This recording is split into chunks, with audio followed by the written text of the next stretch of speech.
하나님 말씀 오늘 함께 또 대하게 되어서 여러분 모두를 축복합니다. 이사야서 28장 9절 10절 보겠습니다. 그들이 이르기를 그가 누구에게 지식을 가르치며 누구에게 도를 전하여 깨닫게 하려는가? 젖떨어져 품을 떠난 자들에게 하려는가? 대저 경계에 경계를 더하며 경계에 경계를 더하며 교훈에 교훈을 더하며 교훈에 교훈을 더하되 여기서도 조금 저기서도 조금 하는구나 하는도다. 아멘. 오늘은 여호와는 구원 30번째로 타락과 배움이란 주제로 말씀을 같이 나누도록 하겠습니다. 이사야서는 1장부터 66장까지 있는데 1장부터 39장까지 크게 심판에 관한 내용이고 40장부터 66장까지는 위로와 소망에 대한 내용을 주로 이루고 있어요. 그럼에도 불구하고 이 전반부에 있는 1장부터 39장 사이에는 심판뿐만 아니라 심판과 회복과 또 소망이라는 부분이 계속 반복적으로 조금씩 반복적으로 들어가 있어요. 그래서 그날에 대한 심판 속에서도 소망이 있음을 우리에게 가르쳐주고 있습니다. 오늘 28장에는 북이스라엘과 또 유다의 나라에 대한 그들의 죄에 대해서 다시 이야기를 하고 화가 있다라고 선포를 하고 있어요. 1절에 보니까 에브라임의 술 취한 자들의 교만한 면류관은 화 있을진저. 에브라임은 북이스라엘의 대표적인 지파입니다. 그래서 에브라임의 술 취한 자들이 그들의 교만한 면류관이 화가 있다. 그들이 쓰고 있는 면류관, 그러나 그것이 화가 된다. 술에 빠진 자의 성 곧 영화로운 관같이 기름진 골짜기 꼭대기에 세운 성이여 쇠잔에 가는 꽃 같으니 화 있을진저.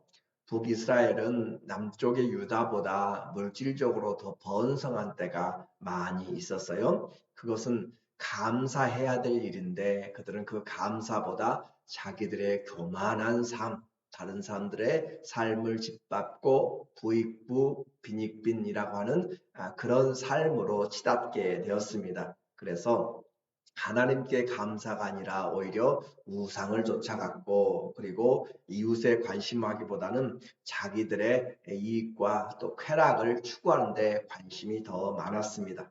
하나님이 주신 은혜와 그 기회들을 잘못 사용함으로써 하나님 앞에 올바른 삶의 열매들을 잃어버리게 된 것이 바로 이 북이스라엘의 죄가 되겠어요. 그래서 그들의 교만한 멸류관은 술에 빠진 주정꾼들이 가지고 노는 그런 놀이개 같이 되었고 그 말라가는 한순간의 꽃처럼 그들이 하나님 앞에서 올바로 살지를 못했다라고 하는 거죠. 2절에 보니까 보라 죽게 있는 강하고 힘 있는 자가 쏟아지는 우박같이 파괴하는 광풍같이 큰 물이 넘침같이 손으로 그 면류관을 땅에 던지리니. 그래서 그들을 주님이 곧 심판하신다. 하나님이 준 영광, 하나님이 준 기회, 하나님이 준 축복과 하나님이 준 선물들을 올바로 사용하지 못했을 때 그것은 오히려 그들에게 화가 된다라고 하는 거죠. 그리고 갑자기 홍수처럼 몰아붙이고 우박처럼 순식간에 그들에게 폭풍처럼 몰아쳐서 그들이 심판을 받게 되고 제일 밑으로 처박히게 되는 그런 상황을 말합니다. 3절에 에브라임의 술 취한 자들의 교만한 면류관이 발에 밟힐 것이며 이사야는 인생을 풀이라라고 그렇게 비유를 자주 해요. 그래서 그 풀의 꽃이 영광과 같다. 순식간에 있다가 사라져버리는 그런 영광. 그래서 우리 인생을 이 없어질 것을 바라보지 말도록 하나님을 바라보도록 이야기합니다. 주님이 면류관이 되지 않으면 우리가 가지고 세상에서 벌어놓은 면류관들은 자랑의 면류관 이런 모든 것들은 교만의 멸관들은 전부 다 버려지게 되고 시들게 되고 떨어지게 된다라고 이야기를 했어요. 5절에 그날에 만군의 여호와께서 자기 백성의 남은 자들에게 영화로운 면류관이 되시며 아름다운 화관이 되실 것이라. 성도들에게는 그 이마에 예수님의 이름이 있다라고 그렇게 요한계시록에 말씀을 하고 있죠. 그래서 우리의 면류관이 주님이 되어야지 이 세상 것들로 우리의 면류관을 삼으려고 하는 자들은 결국은 망하게 되고, 그날에는 하나님께서 자기 백성에게 영화로운 면류관, 주님 자신이 면류관일 뿐만 아니라 우리에게 주님이 예비하신 면류관들을 또한 허락하시는 것이죠. 그리고 또 재판석에 앉는 자에게는 판결하는 영이 되시며 성문에서 싸움을 물리치는 자에게는 힘이 되시리니, 곧 하나님으로 말미암아 사는 사람들, 하나님께서 지혜와 또 거룩과 하나님의 은혜들을 주심으로 우리가 사는 것은 내 지혜로 사는 것이 아니고 주님의 지혜를 가지고 주님의 거룩함과 의로움을 가지고 우리가 살아가는 삶이 지금도 우리가 나는 죽고 그리스도가 삶으로 하고 있지만, 그날에는 온전히 그리스도만 나타나게 되는 것이 우리의 삶입니다. 그래서 우리의 이 삶에 주님이 드러나는 것, 신앙생활은 우리 힘이 아니라 주님이 우리와 함께, 그리고 주님 안에서 주님의 뜻대로 행하는 것, 이것이 믿음의 생활이에요. 재판하는 자든지 또 통치하는 자든지 또 의를 행하는 자든지 전부 우리 힘이 아니라 주님의 힘으로.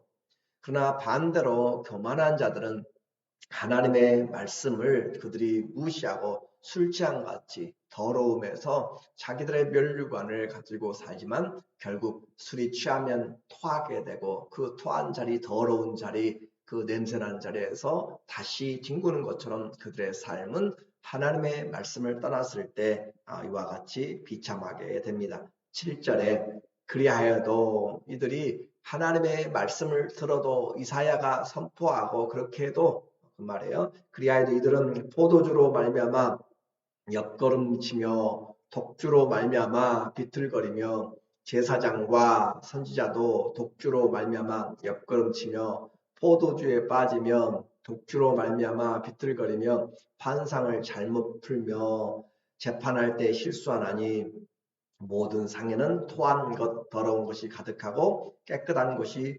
없도다.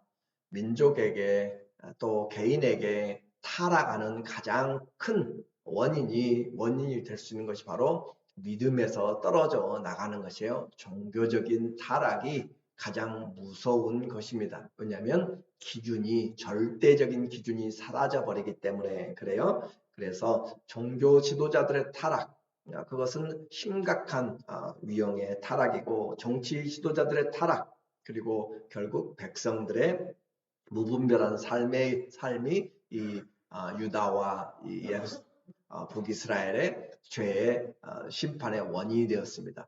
그 선지자들, 제사장들, 하나님의 말씀을 받은 자들이 어떻게 했어요?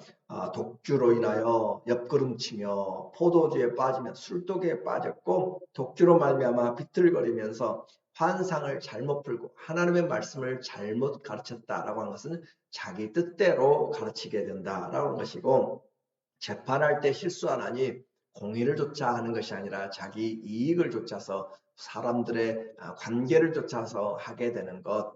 당시에는 이 재판장들이 주로 하나님의 말씀을 받은 사람들이 그렇게 제사장들이 하였기 때문에 그래요.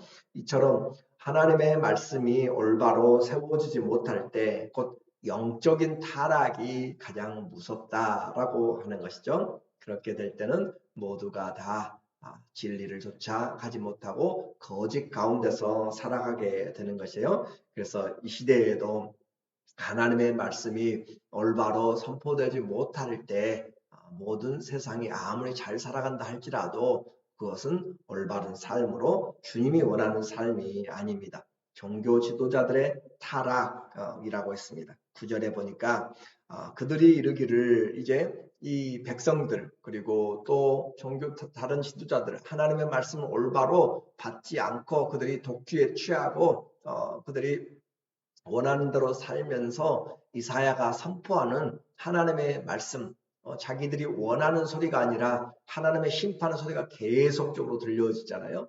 그것들을 바라보고 자기들이 의지하려고 하는 그런 나라들을 의지하지 못하도록 하고 그렇게 하다 보니까 이들은 결국 이사야를 당하여서 어떤 말들 하는가. 이 시대는 앞으로 바른 말을 하는 것을 이제 맡게 될 시대가 될 것입니다. 지금도 한국 사회에서는 올바른 소리를 하려고 하면은 아예 그 사람에 대한 그 모든 신상들을 다 털고 할 수 없도록 그런 공의의 싸움을 하지 못하는 그런 배경으로 그렇게 몰아가는, 그래서 누구도 나서지 못하는 그런 시대로 이제 영적인 전쟁들을 지금 하고 있어요. 그래서 그들이 이사야에게 이르고 있는 것이에요. 그들이 이르기를 그가 누구에게, 이사야 네가 지금 누구에게 지식을 가르치고 있고 누구에게 도를 전하고 깨닫게 하려는가, 젖떨어져 품을 떠난 자들에게 하려는가, 어린아이들에게 지금 가르치려고 우리를 지금 어린아이처럼 알고 있느냐, 다른 말로 이야기하면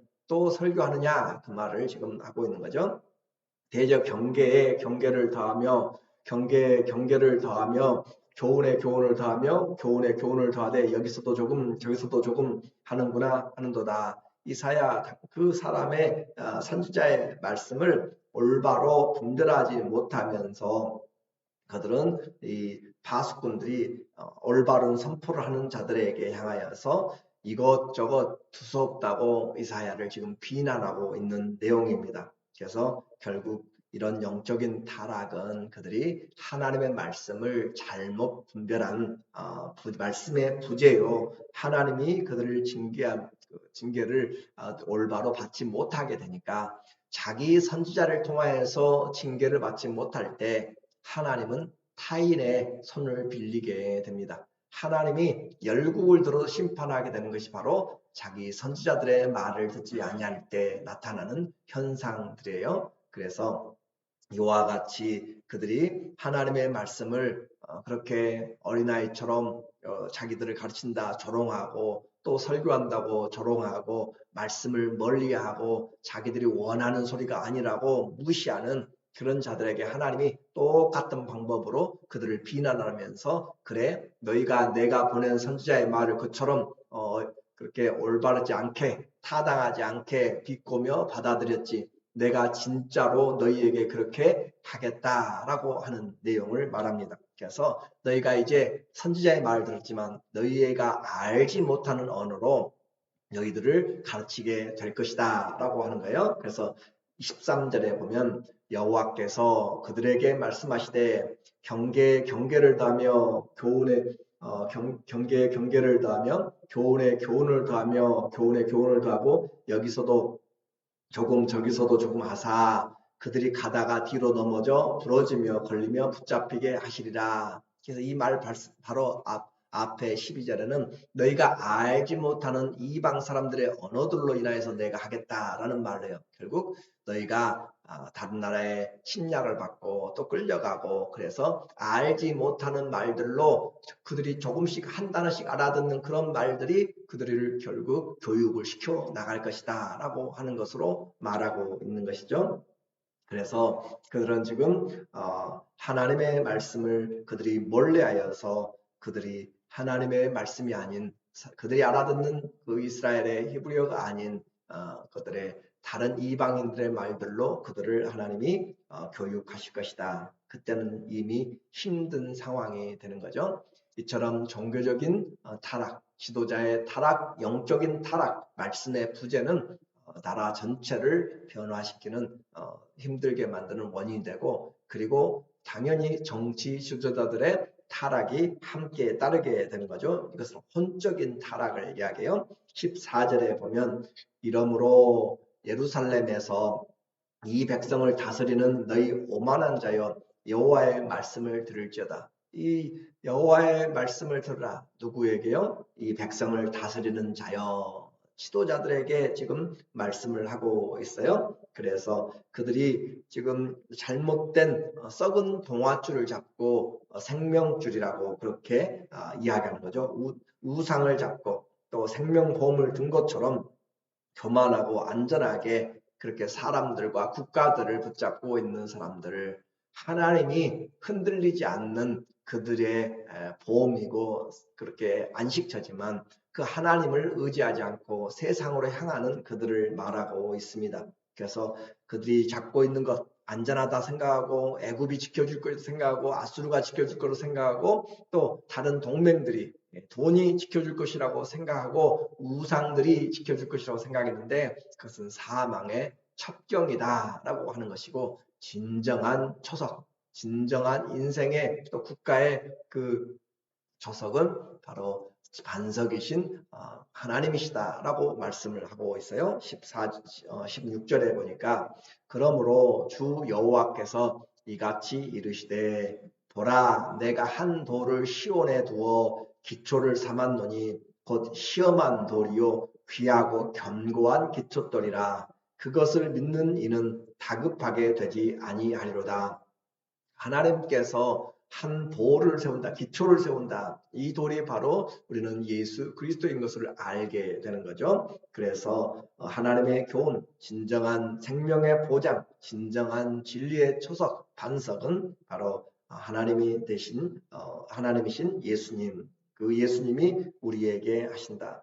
이렇게 이야기를 해도 깨닫지를 못합니다. 지도자들도 또 백성들도 하나님의 말씀을 이제 멀리하게 되어서 주님이 모두가 더 알아들을 수 있는 내용으로 농부의 비유를 통하여서 씨 뿌리고 거두는 그 비유를 통하여서 23절 하반절부터 설명을 하기 시작해요. 너희가 농부가 되었다면 어떻게 하겠느냐라는 그런 내용이죠. 그래서 농부가 이 쟁기질만 계속하는 사람은 바보죠. 때를 쟁기질을 했다면 물을 대고 썰어질을 하고 다 평평하게 맞추어서 씨를 뿌리고 또 씨를 뿌릴 뿐만 아니라 자라게 되면 풀 뽑아주고 또 보리를 거두고 밀을 거두고 그렇게 하면서 또 타작하는 방법도 시기까지 방법까지 다 다르다라고 하는 거예요. 25절에 지면을 이미 평평히 하였으면 소의 향을 뿌리며 대의 향을 뿌리며 소맥을 줄줄이 심으며 대맥을 정한 곳에 심으며 귀리를 그 가에 심지 아니하겠느냐. 이런 그의 하나님이 그에게 적당한 방법을 보이사 가르치셨으며 농부가 농사를 지으면서 그들이 지혜를 얻은 것이 하나님이 주신 지혜로 이제 시기를 쫓아서 때를 쫓아서 농사에는 철을 쫓아서 해야 되는 것처럼 그렇게 다 하게 되는 것이 바로 하나님이 알려주신 것이다. 농부가 언제 논을 갈고 씨를 뿌리고 수확하는지 아는 것 다 주께로부터 배운 것인데 너희는 지금 그것을 하나님이 내가 이제 하고 있다 그 말이죠. 28절에 곡식은 부수는가 아니라 늘 떨기만 하지 아니하고 그것에 수레바퀴를 굴리고 그것을 말굽으로 밟게 할지라도 부수지는 아니하나니. 그래서 타작하는 방법도 다 달라요. 저는 어렸을 때 보리밭을 겨울철에 보리밭을 가서 밟으라 다 밟으면 다 죽잖아요. 다른 것은 밟으면 다 죽어요. 그런데 보리밭은 많이 밟아줘야 되고 밟을 뿐만 아니라 커다란 돌을 굴려가지고 아예 그냥 밀고 다니면서 해야 보리가 잘 자란다. 각각의 방법이 틀려요. 그래서 그런 것처럼 오늘 수레바퀴를 굴리고 또 말굽으로 밟게 할지라도 부수지는 아니하나니 하나님께서 하시는 그 방법들을 가지고 배우게 되고 이도 만군의 여호와께로부터 난 것이라 그의 경영은 기묘하며 지혜는 광대하니라. 전체적인 의미는 이제 하나님이 지혜로운 농부가 되어서 하나님이 선택한 백성들이죠. 그 하나님의 자녀들을 언제 쟁기질하고 씨를 뿌리고 물을 주고 어떻게 타작하는지 아는 것처럼 하나님이 그분의 뜻대로 정하신 대로 다 해 나가실 것이다. 왜냐하면 하나님은 기묘하시고 또 지혜가 광대하시고 우리가 측량하지 못할 분이시기 때문에 이것이 하나님의 주권이죠. 이것이 하나님의 지혜죠. 이것이 하나님의 능력이죠. 한마디로 하나님은 실수가 없으신 하나님. 오늘 지금 심판을 선포한다고 해서 하나님이 잘못하고 있는 것이 아니다라고 하는 것이고 오늘 이 시대에 하나님이 안 보이는 것 같아도 하나님은 다 하나님의 경영을 하고 계신다. 문제는 농부의 손에서 벗어나거나 목자의 손에서 벗어난 그 사람들이 자기 행복을 찾는 것 같지만 결국 그 목자의 손을 떠난 양을 기다리는 것은 죽음이다라고 하는 것이에요. 타락을 막는 길은 생명과 진리의 말씀을 잘 배우는 방법밖에 없습니다. 특별히 영적 지도자들과 지도자에 있는 직분자들, 또 우리는 부모로서 리더들의 그런 위치에 있는 것이고, 또 앞선 세대로 자녀들보다 한 세대를 앞서서 가고 있는 사람들이 우리가 알고 해야 될 것이 바로 진리를 올바로 분별해야 진리가 우리를 자유케 하고, 진리가 하나님의 말씀이 길을 보여주고 빛을 만들어내기 때문에 오늘 우리가 바른 교훈을 배우고 바른 교훈을 전달해야 될 필요가 있습니다. 헛되고 썩어질 세상의 것들로 생명의 보장을 삼고 면류관을 삼고 그렇게 한 사람들은 결국 술독에 빠져 있는 것처럼 앞으로 간다고 하지만 비틀거리며 그들이 듣는다고 하지만 제대로 듣지 못하고 자기 좋은 것들로만 그렇게 변질시켜버리는 이 시대에서 하나님이 우리의 인생의 반석임을 우리에게 말씀하고 있고, 하나님이 세우신 그 시험한 돌 예수 그리스도 위에서 믿음의 뿌리를 내리고 감사함이 범사에 넘치는 그런 잘 양육된 하나님의 자녀들로 세워지시기를 예수님의 이름으로 간절히 축원합니다. 아멘. 기도하겠습니다.